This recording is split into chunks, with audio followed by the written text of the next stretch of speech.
نحمدہ و نصلی علی رسولہ الکریم اما بعد اعوذ باللہ السمیع العلیم من الشیطان الرجیم من ہمزہ ونفخہ ونفثہ بسم اللہ الرحمن الرحیم یا ایہا الذین آمنوا اتقوا اللہ حق تقاتہ ولا تموتن الا وانتم مسلمون۔ تفسیر القرآن کے سبق میں آج انشاءاللہ سورہ آل عمران کا رکوع نمبر 11 ہے اور یہ 4 پارے کا دوسرا رکوع ہے۔ تو پہلے انشاءاللہ اس کا لفظی ترجمہ پڑھتے ہیں، پھر اس کی تفسیر پڑھیں گے۔ انتہائی اہم ترین سبق ہے مومنوں کے لیے، ایمان والوں کے لیے۔ تربیت کی بڑی اہم ترین باتیں آج کے اس رکوع میں اور پہلی 2-3 آیتوں میں ہیں، بڑی زبردست۔ توجہ کے ساتھ سنیں، دوسروں تک بھی پہنچائیں اس سبق کو تاکہ ہم سب کی اصلاح ہو۔ یا ایھا الذین، اے وہ لوگو جو آمنو، سب ایمان لائے ہو۔ پیچھے ہم پڑھ چکے ہیں، کافی جو گفتگو ہوئی اس صورت کی وہ اہل کتاب سے تھی، اب خصوصاً مومنوں سے خطاب ہے، اہل ایمان سے، مسلمانوں سے، اور مسلمانوں کی تربیت کے اہم ترین پہلو یہاں پر بیان کیے گئے ہیں۔ آمنوا اتقوا اللہ، اتقوا اللہ، اللہ سے ڈر جاؤ۔ حق تقاتہ، کیسے ڈرنا ہے؟ جس طرح حق ہے اس سے ڈرنے کا۔ ولا تموتن، اور تمہیں ہرگز موت نہ آئے، الا وانتم مسلمون، مگر اس حال میں کہ تم سب مسلمان ہو۔ واعتصموا، اور تم مضبوطی سے تھام لو، بحبل اللہ، اللہ کی رسی کو، جمیعا، سب مل کر، ولا تفرقوا، اور تم سب فرقے میں نہ پڑو، فرقے جدا جدا نہ ہو جاؤ، الگ الگ جماعتیں اور گروہ نہ بناؤ۔ واذکروا، اور تم سب یاد کرو، نعمت اللہ، اللہ کی نعمت کو۔ کون سی نعمت؟ علیکم، جو اس نے تم پر کی، اذ کنتم، جب تم تھے، اعداء، دشمن، فالف، تو اس نے الفت ڈالی، بین قلوبکم، تمہارے دلوں میں، فاصبحتم، تو ہو گئے تم، بنعمتہ، اس کی مہربانی سے، اس کی نعمت، اس کی رحمت سے، اخوانا، بھائی بھائی۔ وکنتم، اور تم کھڑے تھے، علی شفا حفرۃ، گڑھے کے کنارے پر۔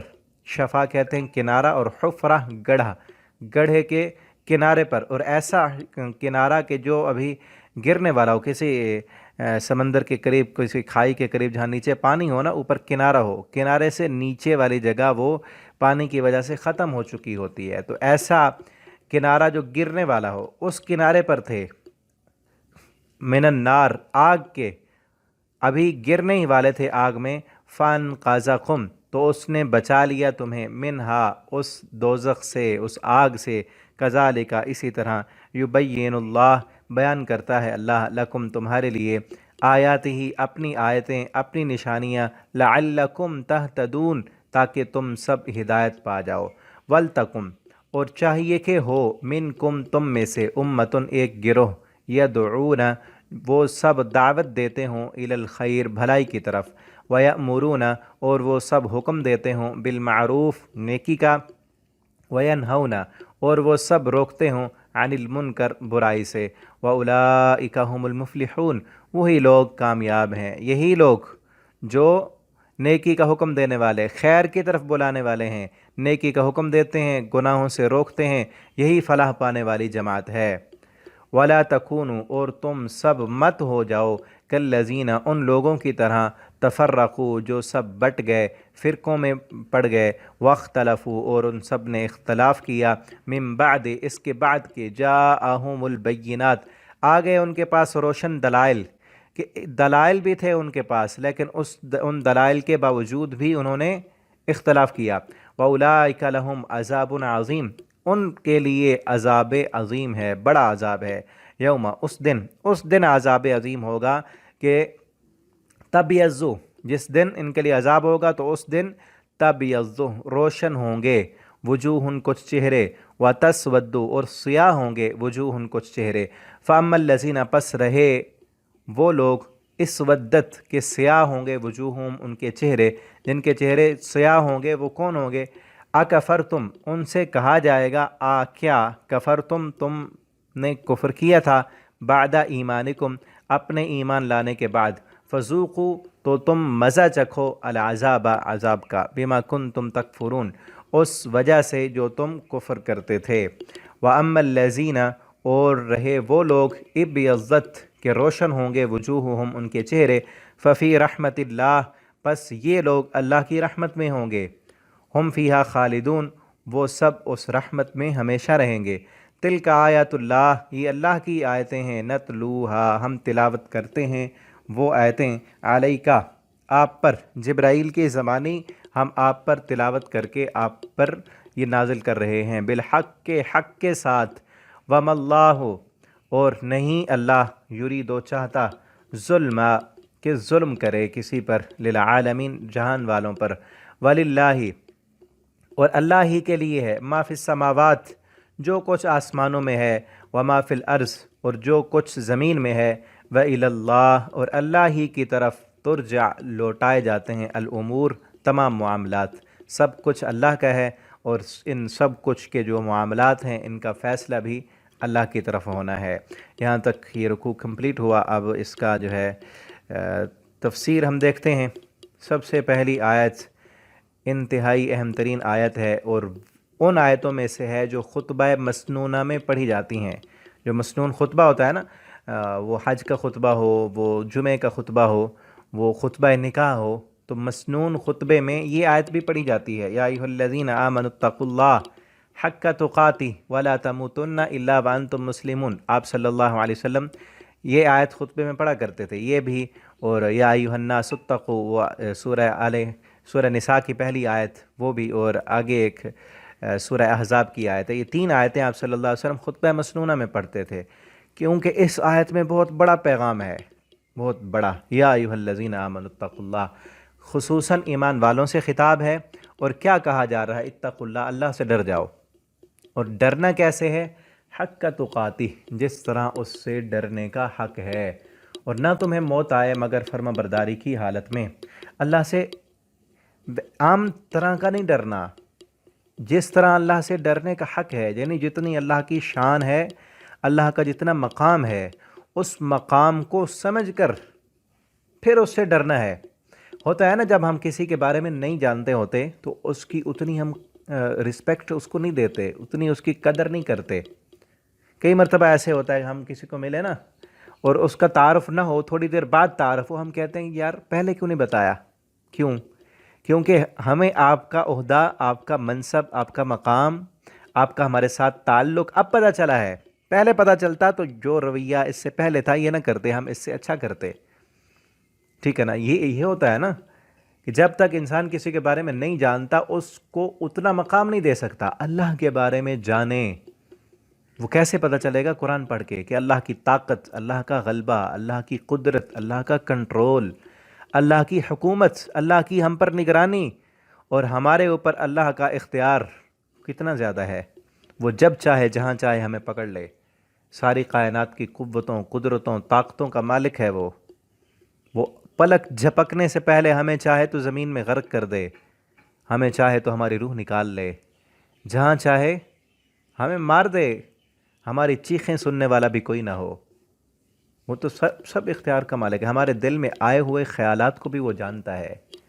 تو حق کا تقاتی، اس سے ڈرنے، اب ایسی ذات سے ڈرنے کا حق کیا ہے؟ حضرت عبداللہ ابن مسعود رضی اللہ تعالیٰ عنہ فرماتے ہیں کہ اللہ سے ڈرنے کا حق یہ ہے کہ اس کی فرما برداری کی جائے، تطاع فلا یعصى، اس کی نافرمانی نہ کی جائے، اللہ کی فرما برداری کی جائے، اس کی نافرمانی نہ کی جائے، اس کو یاد رکھا جائے، ولا ینسیٰ، اور اس کی یاد کو بھلایا نہ جائے، اور اس کا شکر کیا جائے، کسی بھی حال میں اس کی ناشکری نہ کی جائے۔ یہ ہے اس سے ڈرنے کا حق۔ اور یہ بھی اس سے ڈرنے کا حق ہے کہ ہمیشہ اس سے ڈرا جائے، کسی خاص جگہ پر نہیں، کسی خاص وقت پر نہیں، کسی خاص کیفیت میں نہیں، بلکہ ہر حال میں، ہر جگہ میں، ہر وقت اس سے ڈرا جائے۔ یہ نہ ہو کہ حج کرنے کے لیے گئے ہیں بیت اللہ میں، عمرہ کرنے کے لیے، تو وہاں تو اللہ سے ڈرتے ہیں، وہاں نافرمانی نہیں کرتے، اللہ کا گھر ہے، وہاں ایمان کی کیفیت بھی اور ہوتی ہے، لیکن جب اپنے گھر میں آئے ہیں تو پھر نافرمانی، یا مسجد میں گئے ہیں تو پھر اللہ کے فرما بردار کاروبار میں آئے ہیں تو پھر اپنی من مانی، پھر نافرمانی رب کی۔ تو ایسے نہ ہو۔ رمضان کا مہینہ آئے تو فرما بردار، وہ وقت چلا جائے تو پھر اپنی مرضی، ایسے نہیں۔ یہ حق نہیں ہے اللہ سے ڈرنے کا۔ اللہ سے ڈرنے کا حق یہ ہے کہ ہمیشہ ہر حال میں اللہ سے ڈرا جائے۔ اور پھر اگلی جو بات ہے نا وَلَا تَمُوتُنَّ إِلَّا وَأَنْتُمْ مُسْلِمُونَ، اس تمہیں نہ موت آئے مگر فرما برداری کی حالت میں، مسلمان ہو تم۔ یہ اب کسی کو پتہ تو نہیں کہ کب موت آ جائے، کب موت آ جائے، تو اس کا مطلب یہ ہے ہمیشہ یہ کوشش کرنی چاہیے کہ شاید موت کا پتہ نہیں ہے نا، نہ جگہ کا پتہ ہے، نہ وقت کا پتہ ہے، نہ کوئی کیفیت، نہ کوئی پہلے الارم کوئی بجے گا، اچانک ہی موت آ جائے گی۔ تو ہمیشہ یہ کام کرنے سے پہلے، کہیں جانے سے پہلے، کسی سفر سے پہلے، کسی کام سے پہلے سوچ لیں اگر یہی کام کرتے ہوئے مجھے موت آ گئی تو کیا یہ کام اللہ کی فرما برداری کا ہے؟ تو یہ کیفیت انسان کے دل میں پیدا ہو جائے نا، یہ خیال پیدا ہو جائے تو کئی گناہ چھوٹ جائیں کہ میں یہ سفر کر رہا ہوں، کیا یہ سفر اللہ کی فرما برداری کا ہے یا نافرمانی کا ہے؟ کیا اسی سفر پر اگر موت آ گئی تو موت مسلمانی کی حالت میں تو نہیں آئے گی۔ مثلا کوئی انسان چوری کرنے جا رہا ہے، یہ ہوتا ہے نا، ایسے خبریں سنتے ہیں چوری کرنے گیا اور مارا گیا، آگے سے مقابلہ ہوا مر گیا، زنا کرتے ہوئے موت آ گئی، شراب پیتے ہوئے موت آ گئی۔ اگر یہ تصور ذہن میں ہو نا یہی کام کرتے ہوئے موت آ گئی میری تو کس حال میں آئے گی، تو انسان گناہ چھوڑ دے، ٹھیک ہے نا۔ تو یہ چیز یہ ذہن میں رکھیں ہر وقت کہ جو کام میں کر رہا ہوں کیا یہ کام اللہ کی فرما برداری کا ہے، تو اور کیا اسی کام کرتے ہوئے میری موت آ گئی تو کیا یہ موت فرما برداری کی موت ہوگی؟ جھوٹ بولتے ہوئے، غیبت کرتے ہوئے، گالیاں نکالتے ہوئے، فلمیں، ڈرامے، فحاشی اور یعنی نیٹ پر گندگیاں دیکھتے ہوئے اگر اسی حال میں ہی موت آ گئی تو کہاں جائیں گے؟ اور پھر یہ بھی دیکھیں کہ یہ اچھی موت کی پہلے سے تیاری کرنی ہوتی ہے ساری زندگی، کہ اچانک سے نہیں ہو جائے گا۔ جس بندے کی جون سی عادت ہے نا اسی عادت پر ہی موت آئے گی، کیونکہ حدیث میں آتا ہے نبی کریم صلی اللہ علیہ وسلم نے فرمایا کما تعیشون تموتون وکما تموتون تبعثون، جیسے تم زندگی گزارو گے نا موت بھی ویسے آئے گی، اور جیسے موت آئے گی اسی حالت میں قیامت کے دن اٹھائے جاؤ گے اور اللہ کے سامنے پیشی ہوگی۔ کیا مطلب؟ کہ جس کام کرنے کی عادت پڑی ہوئی ہے نا اسی عادت پر ہی موت آئے گی۔ ایک بندے کی عادت ہے نا اچھے کام کرنے کی، قرآن پڑھنے کی، جس طرح آپ قرآن پڑھ رہے ہیں، اللہ تعالی ہمیں توفیق دے کہ ہم قرآن پڑھتے رہیں، اور میں تو بار بار یہ دعا کرتا ہوں کہ اللہ ہمیں توفیق دے کہ قرآن پڑھتے پڑھتے ہی موت آئے، قرآن پڑھاتے پڑھاتے ہی موت آئے، سجدے کی حالت میں موت آ جائے۔ تو مرنا تو ہے نا، اس سے تو کسی کو انکار نہیں، جانا ہے اس دنیا سے، کہ ایسی موت آئے کہ ہم اللہ کی تعریف کر رہے ہوں، رب کا قرآن پڑھ رہے ہوں، اللہ کی توحید کے نغمے ہماری زبان پر ہوں، ہم سجدے میں ہوں۔ یہ اچھی موت ہے کہ فرما برداری والی موت، ٹھیک ہے نا۔ تو یہی ہے کہ جس بندے کی عادت ہے قرآن پڑھنے کی، قرآن پڑھانے کی، تو قرآن پڑھتے ہوئے موت آئے گی۔ جس طرح موبائل پہ آپ قرآن پڑھ رہے ہیں نا، تو انشاءاللہ اللہ سے امید ہے کہ قرآن پڑھتے ہوئے، قرآن سنتے ہوئے موت آئے گی۔ اگر عادت ہے جس بندے کی گانے سننے کی تو اس کو موت قرآن پڑھتے ہوئے کیسے آئے گی؟ جس کی عادت ہے گالیاں دینے کی تو موت کے وقت وہ درود پڑھتا ہوا تو نہیں جائے گا نا، گالیاں دیتا۔ کئی لوگ ہوتے ہیں گالیاں دیتے ہوئے جا رہے ہیں، شرابیں پیتے ہوئے، شراب کے نشے میں دھت باتھ روموں میں موت آ جاتی ہے۔ کیوں؟ عادت تھی شرابیں پینے کی، عادت تھی زنا کرنے کی، عادت تھی گالیاں دینے کی، ساری زندگی گالیاں دیتے ہوئے گزری، تو اب موت کے وقت قرآن کہاں سے آئے گا؟ موت کے وقت بھی گالیاں ہی دیں گے۔ جس کی عادت ہے قرآن پڑھنے کی، قرآن سننے کی، وہ جب پریشان ہوتا ہے، دکھ آتا ہے، دل کو تکلیف ہوتی ہے تو قرآن سنتا ہے، تو موت آئے گی قرآن سنتے ہوئے۔ جس کی عادت ہے کوئی تھوڑی سی پریشانی ہوتی ہے وہ میوزک لگاتا ہے، مرتے ہوئے بھی یہی کرے گا، موت بھی اسی حالت میں آئے گی۔ تو اچھے کاموں کی عادت بنائیں، اپنا اخلاق اچھا کریں، قرآن کی تلاوت کریں، قرآن کو پڑھیں، بار بار پڑھیں، تاکہ ہماری موت بھی اسی کام پر آئے، اور جس کام پر پھر موت آئے گی قیامت کے دن اسی پر اٹھائے جائیں گے۔ ابھی پچھلے دنوں ایک پروگرام تھا، شاید دیکھا ہو آپ نے، لاہور میں عظمت صحابہ کانفرنس تھی، وہاں پر ایک عالم دین وہ قرآن پڑھتے ہو، کتنی عظیم ترین موت ہے، ایسی موت پر رشک کرنا چاہیے۔ وہ قرآن کی آیت پڑھ رہے ہیں، صحابہ کی شان بیان کر رہے ہیں، اعد اللہ لہم مغفرہ، یہ الفاظ تھے ان کی زبان پر کہ اللہ رب العالمین نے ان کے لیے اعلان کیا لہم مغفرہ، یہ لفظ انہوں نے بڑی زور سے یعنی کہ نکال کر زور لگا کر بولے، اور آخری لفظ تھے لہم مغفرہ ہیں۔ تو اللہ سے یہ امید ہے کہ قیامت کے دن جب وہ اٹھیں گے تو لہم مغفرہ کہتے ہوئے آئیں گے، صحابہ کی شان بیان کرتے ہوئے، اور اللہ ان کی مغفرت بھی فرمائیں گے، ٹھیک ہے نا۔ تو یہ عادت ہوگی اور پھر ان کی زندگی کے بارے میں ان کے مسجد کے جو تھے نا خادم، وہ رو پڑے۔ کئی ایسے غریب نکلے، کئی ایسے غریب لوگ جو کہتے تھے کہ ہماری یہ کفالت کیا کرتے تھے اور کسی کو پتہ بھی نہیں تھا، ان کے بچوں کو بھی نہیں پتہ۔ ایسے لوگوں کی موت ایسے نہیں بن جاتی، میں نے کہا اس کے لیے جس میں بتا رہا ہوں نا تیاری پہلے سے ہوتی ہے، جیسے زندگی ہو نا موت ویسے آتی ہے۔ اب وہ اچانک تو نہیں تھا نا کہ ایک ہی دفعہ وہ آئے، تقریر کی، انہوں نے قرآن پڑھا اور اسی حالت میں موت آ گئی، ایسے نہیں، پیچھے زندگی ان کی ایسے ہوتی ہے۔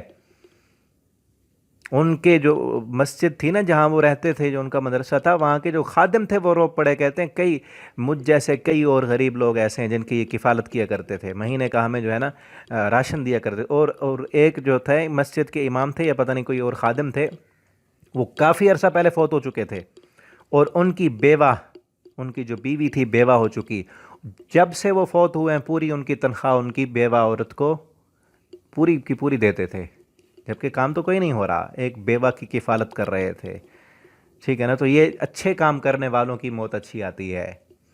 تو یہ لا تموتن الا وانتم مسلمون، مسلمانی کی حالت میں اگر مرنا ہے تو اپنی زندگی کو اللہ والا بنا لیں، نیکیاں کریں، اچھے کام کریں، جن کاموں کی عادت زیادہ ہوگی وہی کام کرتے۔ اور کئی واقعات ہیں، اس طرح ایک اور واقعہ میں نے پڑھا تھا، آگے چلتے ہیں انشاءاللہ۔ یہ چھوٹا سا واقعہ بڑا زبردست آپ کو ایمان تازہ کر دینے والا ہے۔ سعودی عرب کا ایک واقعہ میں نے ایک رسالے میں پڑھا تھا کہ وہاں نا ایک عالم نے درس دیا کسی مسجد میں۔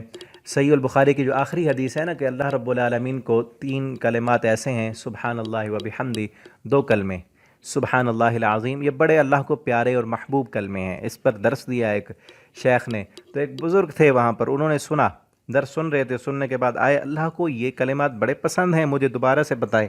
انہوں نے دوبارہ بتائے، پھر یاد کیے، پھر کہیں مجھ سے سن لیے، گھر میں چلے گئے۔ اب گھر میں جو بھی آتا ہے نا، جو بھی ملتا ہے، بچے مل رہے ہیں، پوتے پوتیاں نواسے، بزرگ تھے، جو بھی آتا اس کو پکڑتے کہ آپ کو پتہ ہے میرے رب کو کون سے کلمے پسند ہیں، تو وہ کلمے سنا دیتے، سبحان اللہ و بحمدی، سبحان اللہ العظیم۔ دوسرے کو پکڑتے، پتہ ہے اللہ کو کون سے کلمے پسند ہیں، سبحان اللہ و بحمدی، سبحان اللہ العظیم۔ کوئی مہمان آ گیا، اس کو کہتے پتہ ہے ہمارے اللہ کو کون سے کلمے سب سے زیادہ پسند ہیں، سبحان اللہ و بحمدی، سبحان اللہ العظیم۔ چند دنوں کے بعد بیمار ہو گئے، ہسپتال میں چلے گئے، وہاں جو ڈاکٹر آتا ہے علاج کرنے کے لیے، ان کو اپنی بیماری کی کوئی فکر نہیں، ڈاکٹر سے کہتے ہیں ڈاکٹر صاحب آپ کو پتہ ہے اللہ کو کون سے کلمے پسند ہیں، سبحان اللہ و بحمدی، سبحان اللہ العظیم، یہ کلمے میرے رب کو بڑے پسند ہیں۔ ہوتا اب کیا ہے، کئی دن ہسپتال میں رہتے ہیں، جو بھی نرس آتی ہے، ڈاکٹر آتے ہیں، ان کو یہ کلمے سناتے ہیں۔ ایک دن غلبہ ہوا، مدہوش ہوئے، پھر تھوڑی سی ہوش آئی تو یہ کلمے، اوپر نرس کھڑی تھی، اس کو پکڑا، کہا بیٹا آپ کو پتہ ہے اللہ کو کون سے کلمے پسند ہیں، سبحان اللہ و بحمدی، سبحان اللہ العظیم، یہ کلمے کہے اور اس دنیا سے رخصت ہو گئے ہیں۔ جس کو اللہ کے ساتھ اتنی محبت تھی، اللہ کے کلموں کے ساتھ، تو اللہ نے اس کی موت بھی اسی پر کر دی۔ آج ہم دیکھیں ہمیں کن سے محبت ہے، اللہ کے محبوب کلمے ہمیں یاد ہیں، نماز سے کتنی محبت ہے، قرآن سے کتنی محبت ہے، ٹھیک ہے نا، اور فلمی ایکٹروں سے، اداکاروں سے، فنکاروں سے، دنیا کے ہیروں سے، سیاستدانوں سے، یا ان سے محبت ہے، جن سے محبت ہوگی پھر آخری حالت بھی اسی میں ہوگی۔ اور پھر آخری بات اس پر تھوڑا سی اور دیکھیں، توجہ کریں، یہ کہا گیا کہ نہ تم مرو الا وانتم مسلمون، مسلمان ہو کر مرنا ہے، مسلمان ہو کر، کوئی اور نام ہمارا نہیں لیا گیا یہاں پر۔ یہ نہیں کہا نہ تم مرو مگر وہابیون یا حنفیون، شافیون ہیں، دیوبندی، بریلویون، اس طرح کا تو نہیں کہا گیا نا، یہ تو خود بنائے ہوئے ہیں لوگوں نے، اللہ نے تو جو نام رکھا ہے وہ مسلمان۔ اور آگے اگلی آیت میں جو پیغام ہے اس کو دیکھیں کہ مسلمان سب، اور ان 3-4 آیتوں میں نا ایک پلان بتایا گیا کہ اگر امت مسلمہ اکٹھی ہونا چاہتی اور پوری دنیا پر غالب ہونا چاہتی تو اس کے لیے یہ نکات ہیں۔ پہلا نقطہ یہ ہے کہ ہر بندے کی علیحدہ علیحدہ تربیت ہونی چاہیے، افرادی تربیت، ہر بندہ اللہ سے ڈرنے والا ہو، اس کے دل میں یہ آئے کہ یہ کام کرتے ہوئے موت آ گئی تو کیا بنے گا، اس کو پھر کیمرے لگا کے ڈرانے کی ضرورت نہیں، تالے لگا کے، لاک لگا کے، ٹھیک ہے نا، اوپر نگران رکھنے کی کسی چیز کی ضرورت نہیں ہوگی۔ اس کو پتہ ہوگا کہ میرا باس نہیں دیکھ رہا، استاد نہیں دیکھ رہا، والدین نہیں دیکھ رہے، میرے اوپر کوئی نگران نہیں ہے، تو رب اللہ تو دیکھ رہا ہے نا۔ پھر وہ سارے عمل اس کے درست ہوں گے۔ جب افرادی تربیت ہو جائے تو پھر اگلا کام ہے وَاعْتَصِمُوا بِحَبْلِ اللَّهِ، اور مضبوطی سے تھام لو اللہ کی رسی کو۔ پھر سب مل کر اللہ کی رسی کو تھامو۔ اللہ کی رسی سے مراد حبل اللہ، اللہ کی کتاب ہے، قرآن ہے۔ مسلمان بننا ہے، ایک اللہ کی کتاب کو پکڑو اور رسول اللہ صلی اللہ علیہ وسلم کی سنت کو تھام لو، اور ولا تفرقوا، فرقوں میں نہ پڑو۔ یہ نا فرقے، حنفی، شافی، مالکی، دیوبندی، بریلوی، وہابی، یہ کیا ہیں؟ یہی فرقے ہیں۔ لا تفرقوا، فرقوں میں مت پڑو، ان کو چھوڑو۔ وَاعْتَصِمُوا بِحَبْلِ اللَّهِ، اللہ کی رسی کو تھامو، جمیعا، سب مل کر، چاہے وہابی ہو، بریلوی ہو، دیوبندی ہو، حنفی ہو، شافی ہو، مالکی، اور پتہ نہیں کتنے آگے اور نام بنے ہوئے ہیں، نقش بندی، سہروردی، چشتی، قادری، جو بھی ہو، اگر سب امت مسلمہ نے ملنا ہے اور ایک بننا ہے، علامہ اقبال کی ہے نا نظم، کعبہ بھی ایک، ہمارا قرآن بھی ایک، ہماری اللہ بھی ہمارا ایک، کاش کے ہوتے مسلمان بھی ایک ہیں۔ بڑی پیاری ان کی نظم ہے، اور جواب شکوہ جو انہوں نے لکھا تھا نا، اس میں اس کے الفاظ ہیں کہ کعبہ بھی ایک ہے، اللہ بھی ایک ہے، قرآن بھی ایک ہے، ہم مسلمان ایک کیوں نہیں ہیں؟ وہ ایک کب ہوں گے؟ جب جو چیزیں ایک ہیں نا ان پر اتفاق کریں گے تو ایک بنیں گے۔ قرآن ایک ہے نا، اسی لیے فرمایا وَاعْتَصِمُوا بِحَبْلِ اللَّهِ، اللہ کی رسی کو، قرآن کو تھامو۔ حدیث ایک ہے، محمد الرسول اللہ صلی اللہ علیہ وسلم کی ذات ایک ہے، کعبہ ایک ہے، اللہ ایک ہے۔ ان چیزوں پر آئیں گے تو ایک بنیں گے، ورنہ جن چیزوں کی وجہ سے اختلاف ہوا ہے ان کو نہیں چھوڑیں گے تو اختلاف ختم نہیں ہوگا۔ فرقے کیوں بنے؟ کسی نے اپنا امام بنایا تو دوسرے نے اپنا اور بنا لیا، کسی نے اپنا پیر بنایا تو دوسرے نے کہا کہ میرا تو یہ ہے، پھر اسی لیے اختلاف ہو گیا۔ اب ان کو چھوڑیں گے۔ اگر میں کسی کو بناؤں گا نا کہ یہ میرے امام صاحب ہیں، میں نے تو ان کو فالو کرنا ہے، آپ کہیں گے نہیں میرا یہ ہے، میں نے اس کو فالو کرنا ہے، ٹھیک ہے نا؟ تو ان کو چھوڑیں جو متفق ہے، اللہ ایک ہے، رسول اللہ صلی اللہ علیہ وسلم کی ذات ایک ہے، ان پر آئیں، ان کی بات مانیں، سب چھوڑ دیں فرقے، ٹھیک ہے نا؟ ہاں، جو امام ہیں، جو بزرگ ہیں، جو بڑے ہیں، ان کا ادب کریں، ان کا احترام کریں، ان کی جو بھی بات قرآن و سنت کے مطابق ہے مانیں، ٹھیک ہے نا؟ جہاں اختلاف ہو جائے اس اختلاف کا حل پھر اللہ کے قرآن سے، محمد الرسول اللہ صلی اللہ علیہ وسلم کی حدیث سے لیں، فرقے ختم ہو جائیں گے، اختلاف ختم ہو جائے گا، یہی ہے۔ اور اختلاف کے ختم ہونے سے پہلے کیا ہے؟ اتقوا اللہ، اللہ کا ڈر دل میں آ جائے۔ اللہ کا اختلاف ختم کیوں نہیں ہوتا؟ کیونکہ اپنے لیڈر کو کوئی چھوڑنا نہیں چاہتا، اپنے بڑے کو نہیں چھوڑنا چاہتا۔ وہ کہتا ہے نہیں میں نے تو اس کو فالو کرنا ہے، یہ میرا لیڈر ہے، یہ میرا امام ہے، یہ میرا بڑا ہے، یہ میرا پیر ہے، یہ میرا مرشد ہے، ٹھیک ہے نا؟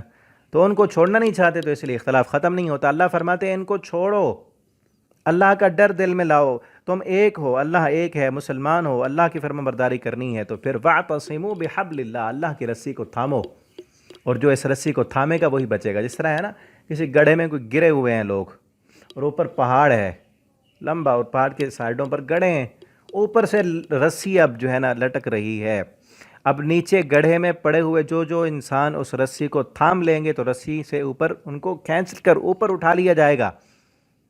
اسی طرح انسان بھی آگے آ رہا ہے، گرے ہوئے تھے گڑھے میں، کنتم علی شفا حفرہ، جہنم کے گڑھے میں گرنے والے تھے، اور اللہ نے یہ قرآن اتارا، یہ رسی جو ہے یہ نیچے لٹکائی کہ اب اس کو پکڑو اور اوپر آ جاؤ۔ ولا تفرقوا، فرقوں میں مت پڑو، واذکروا، اور یاد کرو تم اللہ کی نعمت کو، اذ کنتم اعداء، جب تم ایک دوسرے کے دشمن تھے۔ مسلمان اس وقت جو ہے اوس اور خزرج کے جو قبائل تھے مدینہ میں، وہ آپس میں ایک دوسرے کے خلاف ان کی لڑائیاں تھیں، جنگیں تھیں، اور قتل پر قتل کرتے جا رہے تھے، پتہ ہی نہیں ہوتا تھا لڑائی شروع کس وجہ سے کی تھی۔ اللہ فرماتے ہیں اس وقت کو یاد کرو کہ آپس میں تم کتنے بڑے دشمن تھے، لڑائیاں تھیں تمہاری، فَأَلَّفَ بَيْنَ قُلُوبِكُمْ، اللہ نے تمہارے دلوں میں الفت ڈال دی، الفیاں لگا دیں، فَأَصْبَحْتُمْ بِنِعْمَتِهِ إِخْوَانًا، پھر تم اس کی رحمت کے ساتھ، اس کی نعمت کے ساتھ بھائی بھائی بن گئے۔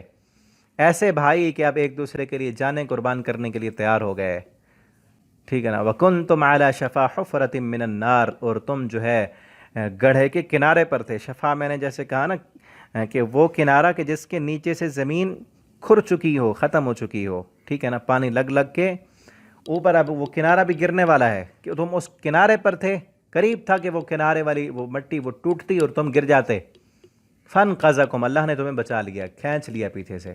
نبی کریم صلی اللہ علیہ وسلم نے یہ فرمایا نا کہ تم جو ہے میری مثال اس بندے کی طرح ہے کہ جو آگ جلاتا ہے اور پروانے اس آگ میں گرنا چاہتے ہیں، وہ ان کو بچاتا ہے. آپ فرماتے ہیں میں بھی تمہیں جہنم سے گرنے سے جو ہے نا بچاتا ہوں، تم پھر جو ہے نا بھاگ بھاگ کر اس کی طرف جاتے ہو. علی شفا حفرہ، تم اس کنارے پر تھے، اللہ نے تمہیں نکالا. اللہ تمہارے لیے اپنی آیتیں بیان کرتا ہے تاکہ تم ہدایت پا جاؤ.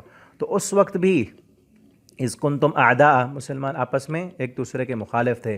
اور آج بھی دیکھیں مسلمانوں کا آپس کے اندر کتنا اختلاف ہے، کتنی گروہ بندیاں ہیں، لڑائیاں ہیں، قتل و غارت ہے. اور پیچھے تاریخ اٹھا کے دیکھیں، صحابہ کرام کا جو دور تھا وہ امن والا، اطمینان والا، ایک دوسرے کے خلاف جو ہے ان کا کوئی بغض اور عداوت نہیں تھا.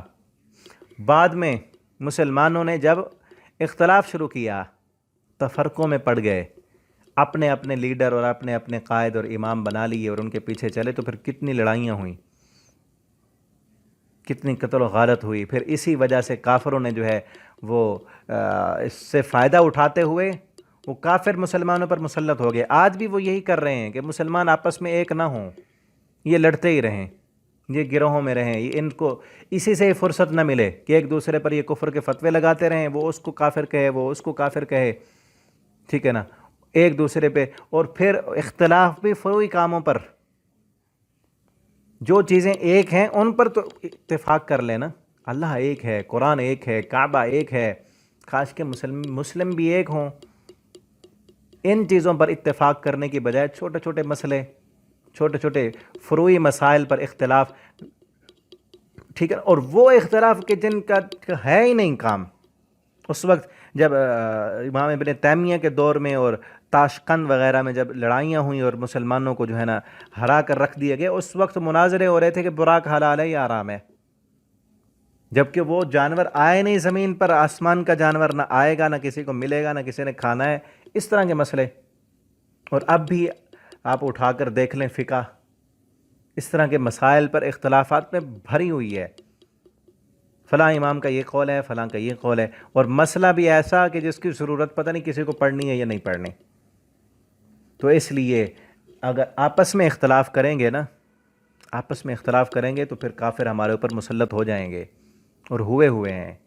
تو اس لیے آپس کے جو چھوٹے موٹے فروعی اختلاف ہیں پھر ان کا حل قرآن و سنت سے لیں، ٹھیک ہے نا. جو اصل دین کی جو روح ہے، جو اصل اساس ہے، جو بنیاد ہے، اس پر آئیں. وہ کیا ہے کہ اللہ کا ڈر دل میں ہو.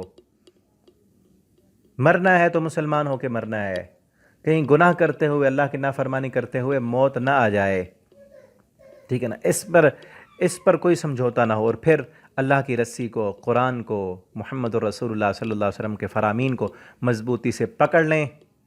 پھر ہمارے دل بھی اسی طرح مل جائیں گے جس طرح صحابہ کے دل اللہ رب العالمین نے جوڑ دیے تھے.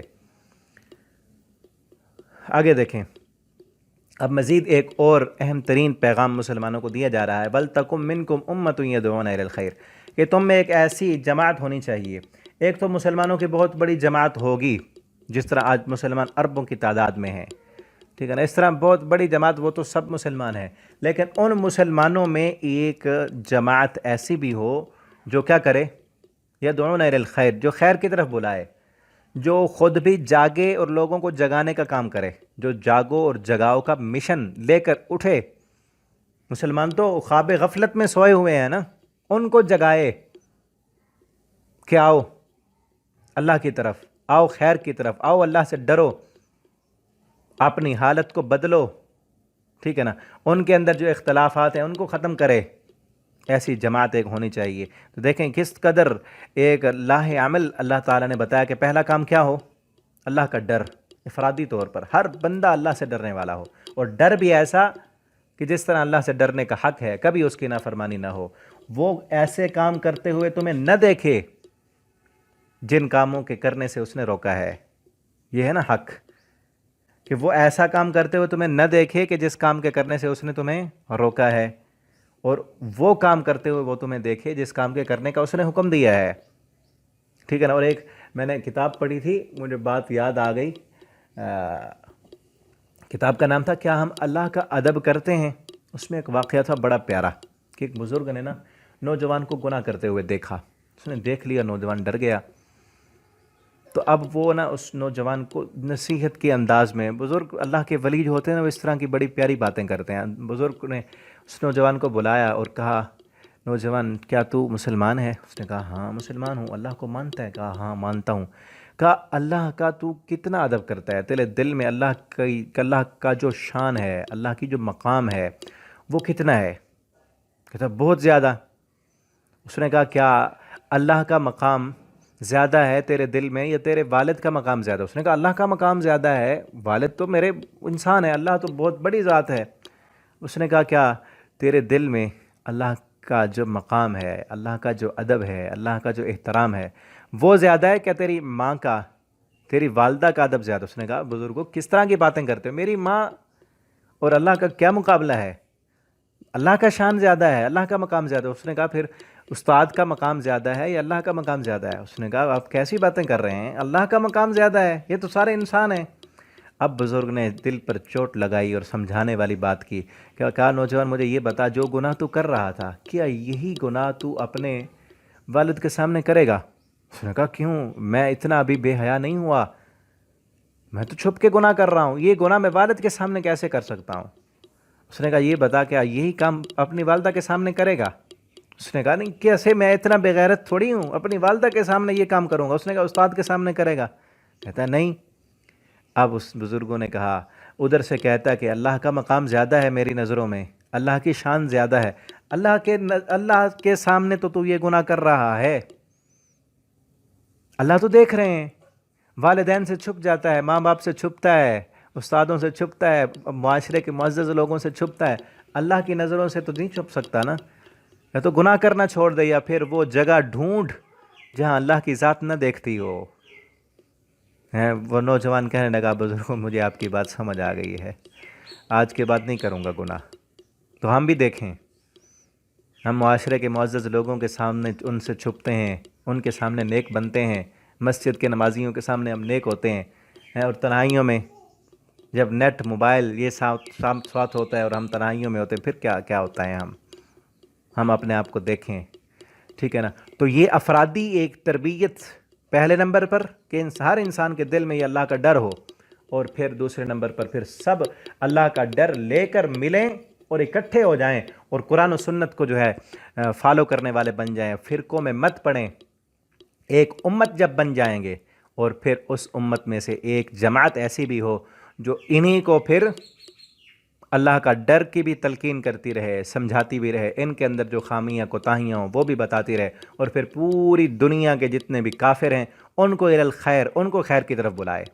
یأمرون بالمعروف، وہ سب حکم دیتے ہیں نیکی کا، وینہون عن المنکر، اور منکر سے روکتے ہوں۔ یہاں ترتیب بھی دیکھ لیں، پہلے ہے یدعون الی الخیر، خیر کی طرف بلانا ہے، خیر بتلانی ہے کہ خیر کیا ہے، حکم بعد میں دینا ہے، روکنا بعد میں ہے، ٹھیک ہے نا۔ ہم اگر پہلے جا کر فتویٰ لگا دیں گے نا کہ یہ کام نہیں کرو، یہ کرو، یہ کام کرنے والا جنت میں جائے گا، یہ کام کرنے والا جہنم میں جائے گا، پہلے ان کو پتہ ہی نہیں خیر ہے کیا، پہلے خیر کی طرف بلائیں، ان کو کہیں کہ یہ دین ہے، یہ اسلام ہے، یہ خیر پہلے ہے کیا، اللہ کو مانیں، اور اللہ کو ایسے مانیں جس طرح ماننے کا حق ہے، اللہ کا ڈر جو ہے وہ دل میں ہو، جس طرح اس سے ڈرنے کا حق ہے۔ جب وہ حق آ جائے گا نا، پھر آپ جس بھی کام کا حکم دیں گے نا کہ یہ کام کرنے کا اللہ نے حکم دیا ہے، وہ مانے گا، اس کام سے اللہ نے روکا ہے وہ رکے گا، ٹھیک ہے نا۔ پہلے وہ خیر اس کے دل میں پیدا کریں۔ خیر کیا؟ خیر قرآن، حدیث، اللہ کا ڈر، اللہ کی معرفت، اللہ کا مقام، مرتبہ۔ پہلے خود انسان اس کو اپنی حیثیت بتائیں انسان کو کہ ہم کیا ہیں، کس طرح پیدا ہوئے، اللہ نے کیوں پیدا کیا، دنیا میں آئے کس لیے، ٹھیک ہے۔ اکثر انسان بھولے ہوئے ہیں نا، وہ دنیا کے مفادات کو ہی دیکھ رہے ہیں کہ بس دنیا میں آئے ہیں کھانے پینے کے لیے، عیاشی کرنے کے لیے، دنیا کمانے کے لیے، سٹیٹس بنانے کے لیے، اسی کے پیچھے دوڑ رہے ہیں۔ ان کو بتائیں کہ خیر، یہ دنیا خیر نہیں ہے، یہ تو امتحان ہے، یہ تو دارالامتحان میں ہیں ہم، اصل زندگی مرنے کے بعد والی ہے، اور اللہ نے ہمیں اس دنیا میں بھیجا ہے اس زندگی کی تیاری کرنے کے لیے۔ پہلے یہ بتائیں، جب وہ یہ مانے گا، دل میں یہ بیٹھے گا کہ مرنا ہے، مرنے کے بعد حساب و کتاب ہے، جنت جہنم ہے، اور پھر اس کے لیے تیاری کریں گے، اللہ کی فرما برداری کریں گے، اللہ سے ڈر کر زندگی بسر کریں گے تو پھر جنت ملے گی، اگر نافرمانی کی تو جہنم ہے۔ تو پھر وہ اس کو بتائیں گے نا یہ کام کرنا یہ نہیں کرنا، پھر وہ مانے گا۔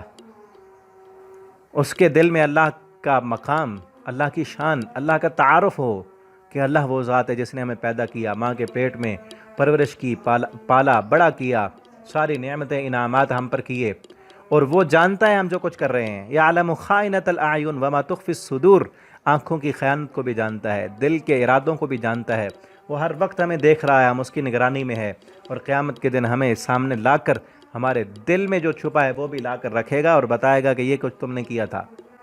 یہ جب دل میں آ جائے گا نا تو پھر اگلا کام کرنا آسان ہو جائے گا۔ یدعون الی الخیر، خیر کی طرف، بھلائی کی طرف بلائیں، یہ ایک جماعت ہونی چاہیے۔ اور پھر آگے ہے اولئک هم المفلحون، یہی کامیاب ہیں، یہی کامیاب ہیں۔ اس سے معلوم ہوتا ہے کہ سب لوگوں کو یہ کام کرنا چاہیے، کیونکہ کامیابی تو اسی میں ہے۔ اور نبی کریم صلی اللہ علیہ وسلم نے بھی فرمایا کہ جس بندے کے پاس ایک بھی آیت ہے نا، ایک آیت کا علم ہے، وہ آگے پہنچائے۔ یہ نہیں اس کا انتظار نہ کریں کہ کورس پورا ہوگا، پورے قرآن کا ترجمہ ہم پڑھ لیں گے پھر ہم دوسروں کو پڑھائیں گے، نہیں۔ جتنی بات سمجھ آ گئی ہے نا آپ کو، جس طرح آپ پڑھ رہے ہیں قرآن، ابھی چوتھے پارے میں ہم، جتنی باتیں سمجھ آ گئیں، پورا کورس کرتے ہو تو پھر شروع والے بھول جائیں گے۔ ساتھ ساتھ عمل ہونا چاہیے، ساتھ ساتھ عمل ہو، جو پڑھ رہے ہیں اس کے مطابق پہلے خود عمل کریں، پھر دوسروں کو بتائیں۔ جتنے بھی ہیں آپ اپنے گھر میں اپنے بچوں کو بتائیں، اپنے والدین کو بتائیں، اپنے دوستوں کے کسی مجلس محفل میں گئے ہیں، وہاں کوئی بھی بات آپ کو یاد آ جاتی ہے، کوئی حدیث یاد آ جاتی ہے، قرآن کی آیت یاد آتی ہے، یا زبانی قرآن کی آیت یاد نہیں آتی، اس کا ترجمہ مفہوم ذہن میں آ جاتا ہے، آپ ان کو بتائیں کہ میں نے فلاں رکوع میں فلاں سبق میں یہ بات پڑھی تھی، قرآن میں تو اللہ تعالیٰ نے ایسے کہا ہے، ہم کیا کر رہے ہیں، ان کو سمجھائیں، بتائیں۔ اور یہی ہے کہ نیکی کا ان کو حکم دیتے رہیں، خیر کی طرف بلاتے رہیں۔ کسی بھی انسان کو گناہ کرتے ہوئے دیکھیں، اس کے دل میں پہلے یہ خیر ابھاریں کہ آپ مسلمان ہیں۔ جس طرح میں نے واقعہ بیان کیا نا اس بزرگ کا، کہ آپ مسلمان ہیں، اللہ کو مانتے ہیں، اللہ کے سامنے اللہ کی نافرمانی ہو نا، کسی کی نافرمانی اس کی پیٹھ پیچھے ہو تو اس کو غصہ کم آتا ہے، وہ نہ دیکھ رہا ہو۔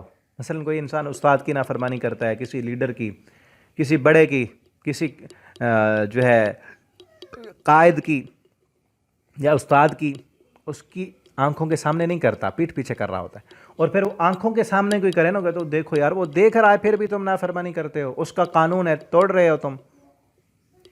اور اللہ رب العالمین وہ تو ہر وقت ہمیں دیکھ رہے ہیں، اور کتنے قانون اللہ کے بنائے ہوئے توڑتے ہیں، کتنی نافرمانیاں کرتے ہیں۔ جب بھی دیکھیں کسی کو تو روکیں، پیار سے، اخلاق سے، احسن انداز سے، تاکہ اس کے دل میں خیر جاگے، اور اندر جو فطرت ہے، فطرت سلیمہ، وہ ابھرے اور وہ اس نافرمانی سے رک جائے۔ ورنہ اگر ہم اس پر الزام لگا دیں یا اس کو برا کہیں تو پھر وہ اس کی بےزتی کر دیں، عزت نفس اس کی جو ہے مجروح کر دیں، تو پھر وہ خیر بھی نہیں آئے گی اس میں، اور اس کام سے رکے گا بھی نہیں۔ اولئک هم المفلحون، یہی لوگ کامیاب ہونے والے ہیں۔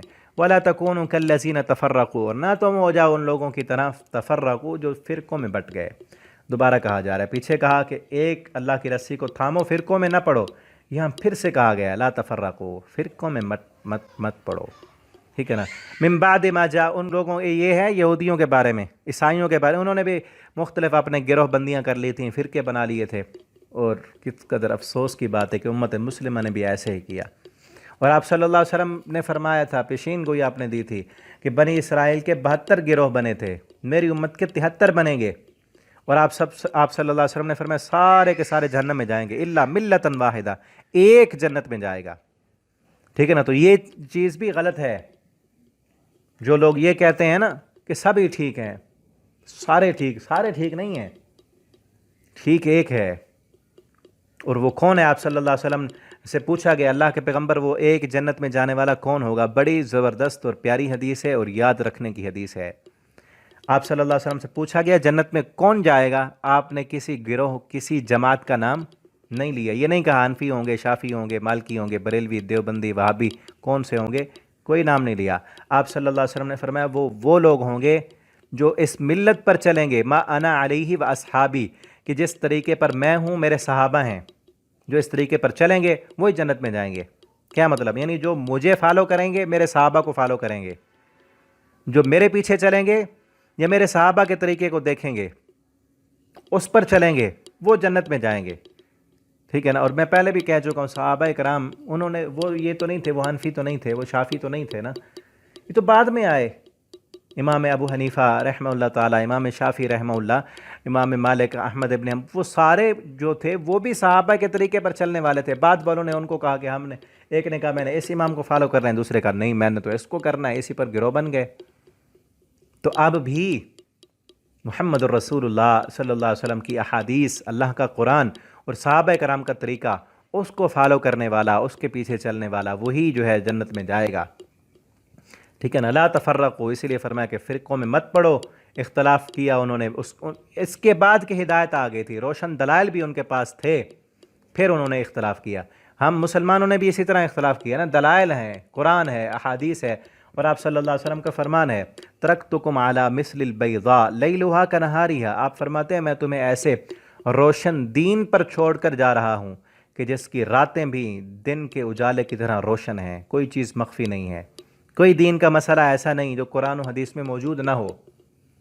اگر مجھے سمجھ نہیں آتا یہ الگ بات ہے کہ ایک دین کا مسئلہ مجھے نہیں سمجھ آ رہا تو وہ میری اپنی کمزوری ہے نا، میرے ذہن کی کمزوری ہے، میرے علم کی کمزوری ہے، عقل کی کمزوری ہے، تو مجھے سمجھ نہیں آ رہا، کسی اور کو سمجھ آ جائے گا، اس کو سمجھ آ گیا تو اس کو کہیں مجھے سمجھا دیں، ٹھیک ہے نا۔ یہ نہیں ہو سکتا کہ ایک مسئلہ آپ کو تو سمجھ آیا مجھے سمجھ نہیں آ رہا، جب مجھے سمجھ آیا آپ کو سمجھ نہیں آ رہا، یہ تو چکر ہوتا ہے نا کہ میں کہوں کہ نہیں آپ کو نہیں سمجھ آ سکتا۔ کیوں نہیں سمجھ آ سکتا؟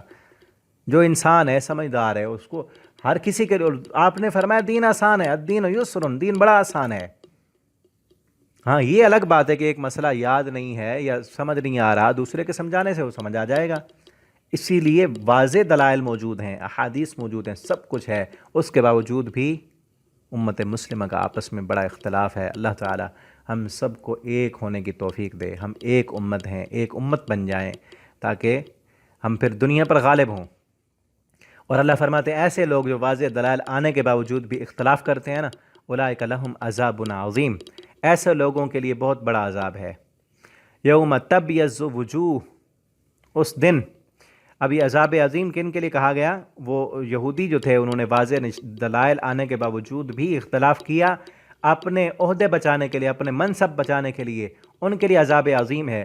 اور آج بھی جو انسان جس کو واضح طور پر پتہ ہے کہ حق یہ ہے، قرآن و سنت یہ ہے، اللہ کے پیغامات یہ ہیں، پھر وہ اختلاف کرتا ہے صرف اس لیے کہ اپنی اس کی جو لیڈری ہے وہ بچ جائے، اس کا عہدہ بچ جائے، اس نے جو اپنا ایک مذہبی طبقے میں مقام بنایا ہوا ہے وہ بچ جائے۔ یہودیوں نے بھی اسی لیے کیا تھا نا کہ مذہبی مقام ہے وہ بچ جائے۔ اسی لیے یہاں بھی مسلمانوں میں بھی ایسے ہے کہ آپ ایک مذہبی طبقے میں اس کا ایک بڑا جو ہے نا وہ فالورز ہیں بہت زیادہ، اب وہ اختلافات ختم کرتے ہیں پھر لیڈری تو ختم ہو جائے گی، فالور بھی چلے جائیں گے، دنیا کے جو عیش و آرام ہیں، جو نذرانے آ رہے ہیں وہ بھی ختم ہو جائیں گے۔ تو اس لیے ایسے لوگوں کے لیے فرمایا لہم عذاب عظیم، ان کے لیے دردناک عذاب ہے۔ یوم تبیض وجوہ، قیامت کے دن جب کئی چہرے روشن ہوں گے اور کئی چہرے سیاہ ہوں گے، کئی چہرے روشن ہوں گے۔ یہ نہیں ہے کہ جن انسانوں کا دنیا میں رنگ جو ہے وہ سفید ہے تو قیامت کے دن بھی سفید ہوگا، ایسے نہیں ہے۔ یہ سفیدی عمل کی سفیدی ہے کہ جو لوگ دنیا میں اللہ سے ڈرتے رہے، اللہ کے نافرمانیوں سے بچتے رہے، اللہ کے فرما بردار رہے، نمازیں پڑھتے رہے، تہجد پڑھتے رہے، علم کا نور، قرآن کا نور اور روشنی ان کے دل میں تھی، ان کے چہرے قیامت کو چمک رہے ہوں گے۔ وَتَسْوَدُّ وُجُوهٌ، اور جن کے چہرے سیاہ ہیں، اب اس سیاہی سے مراد یہ نہیں کہ دنیا میں جن کے چہرے کالے ہیں وہ قیامت کے دن کالے ہوں، نہیں، بلکہ جن کے اعمال کالے ہیں، جن کے کرتوت کالے ہیں، جن کی راتیں کالی ہیں، وہ اللہ کی بغاوتیں اور نافرمانیاں کرتے ہیں قیامت کے دن، چاہے وہ سفید رنگ والے ہوں، گورے ہوں، اللہ کی نافرمانیاں اور بغاوتیں کرنے والے قیامت کے دن سفید سیاہ چہرے لے کر آئیں گے۔ فَأَمَّا الَّذِينَ اسْوَدَّتْ وُجُوهُهُمْ، وہ لوگ جن کے چہرے سیاہ ہوں گے ان سے کہا جائے گا کیا تم وہ ہو، تم نے ایمان کے بعد کفر کیا تھا، کہ واضح دلائل اور نشانیاں تمہارے پاس آ چکی تھیں، پھر بھی تم نے نہیں مانا، کفر کیا، تو اب عذاب چکھو اس وجہ سے کہ تم نے کفر کیا۔ اور جن کے چہرے سفید ہوں گے ففی رحمت اللہ، وہ لوگ اللہ کی رحمت میں ہوں گے، اس میں وہ ہمیشہ رہیں گے۔ اللہ ہم سب کو ان لوگوں میں شامل فرما دیں کہ جن کے چہرے سفید ہوں گے۔ اللہ ہمیں ایسے عمل کرنے کی توفیق دیں کہ جن اعمال کی وجہ سے قیامت کو چہرے سفید ہوں گے۔ تلک آیت اللہ نتلوہا علیک بالحق، اللہ فرماتے ہیں یہ آیتیں ہیں ہم آپ پر پڑھ کر سناتے ہیں حق کے ساتھ، اور اللہ نہیں ارادہ کرتے جہان والوں پر ظلم کرنے کا۔ یعنی یہ کہ جن کے چہرے سیاہ ہوں گے اور ان کو دردناک عذاب ملے گا، تو یہ اللہ کا ظلم نہیں ہے، ان کے اپنے کرتوت ہی ایسے ہیں۔ دنیا میں انہوں نے حق کو پہچانا لیکن اپنے دنیا کے مفادات کی خاطر حق کو قبول نہیں کیا، انہوں نے اللہ کا اللہ سے ڈرنے کا جو حق ہے وہ حق نہیں ادا کیا، اپنی منمانیاں کرتے رہے، دنیا کی عیاشیوں کے لیے، دنیا کے مفادات کے لیے، لذتوں کے لیے اس کے پیچھے بھاگتے رہے، خواہش نفس کی پیروی کی، تو اس وجہ سے انہوں نے اپنے آپ کو عذاب میں ڈالا۔ اللہ تعالیٰ تو ظلم کرنے والے نہیں، اللہ تو عدل کرتے ہیں، انصاف کرتے ہیں۔